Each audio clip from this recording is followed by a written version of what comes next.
আসসালামু আলাইকুম প্রিয় ভিউয়ার্স। আজকে আমি আমার ছাগলগুলোর প্রথম ভিডিও করতে যাচ্ছি। এটা হচ্ছে আমার খামারের প্রথম ছাগল এনেছি।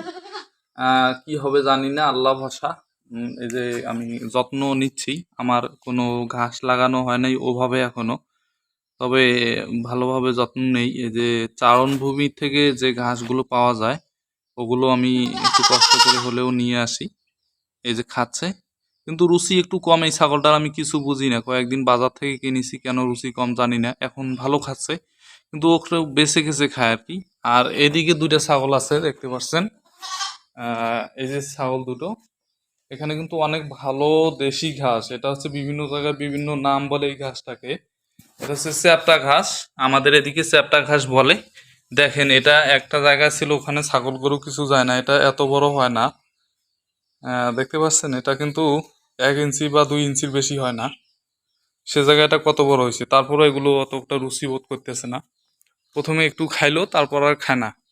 তো টেনশনে আছি। এই যে কালো যে ছাগলটা আছে ছোটটা, এটা এই ছাগলটা খায় মোটামুটি, যা খায় ভালো, কিন্তু কম আর কি, তুলনামূলক কম। এবং এই দুইটা ছাগলের মধ্যে যে হরিয়ানা কালারের ছাগলটা আছে, এই ছাগলটা রুচি ভালো। এটা খড় পর্যন্ত খায়। এটাকে যদি আপনি খড় দেন তাহলে খড়ও খায়, একটু কম খায় ঘাসের থেকে। ওই ছাগল আরেকটা কালো আছে, এই কালোটা নিয়ে একটু আছি। ওর একটু রুচি কম, একটু মানে ভালোই কম। যে খাচ্ছে এখন, কিন্তু ও খায় না বললেও চলে, বুঝছেন। চালন ভূমিতে যখন আমি বাদি, ওখানেও খায় না, বাড়িতে খায় না। হ্যাঁ, আমি টেনশনে আছি ওরে নিয়ে, যে কি করলে ও খাবে। এখনো কোনো চিকিৎসা বা ওরকম কিছু করি নাই, সব নতুন ছাগল।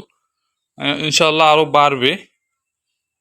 আমি অবাক হয়ে যাই যে একটা দেশীয় ঘাস এত সুন্দর কোয়ালিটিফুল একটা ঘাস, লোভনীয় ঘাস, এই ঘাসের প্রতি কিরকম রুচি থাকে না। এই ছাগলটা রুচি ভালো, এ যা পায় তাই খায়। কিন্তু ওই ছাগল এই ঘাস দেখেও খায় না, তার মানে ওর কোনো সমস্যা আছে কিনা জানি না। তবে দেখি আরো 2-4 দিন যাক, কি হয়। নতুন ছাগল তো, সেজন্য হয়তো না খাইতে পারে। এখনো বাড়িতেই ধরে নাই ভালো করি। এটা গতকালকে আনা হয়েছে এবং এটা বেশ কিছুদিন হলো। আর এটা মোটামুটি 2 মাসের মতো হচ্ছে। এই হচ্ছে আমার ছাগলের প্রথম চিন্তা ভাবনা। ইনশাল্লাহ এটা বড় পরিসরে হবে। আপনাদের দোয়া এবং ভালোবাসা এবং সাপোর্ট চাই। আপনারা সকলে আমাকে সাপোর্ট করবেন, দোয়া করবেন, যেন সামনে বড় করতে পারি আমার এই খামারটাকে। ধন্যবাদ। আসসালামু আলাইকুম।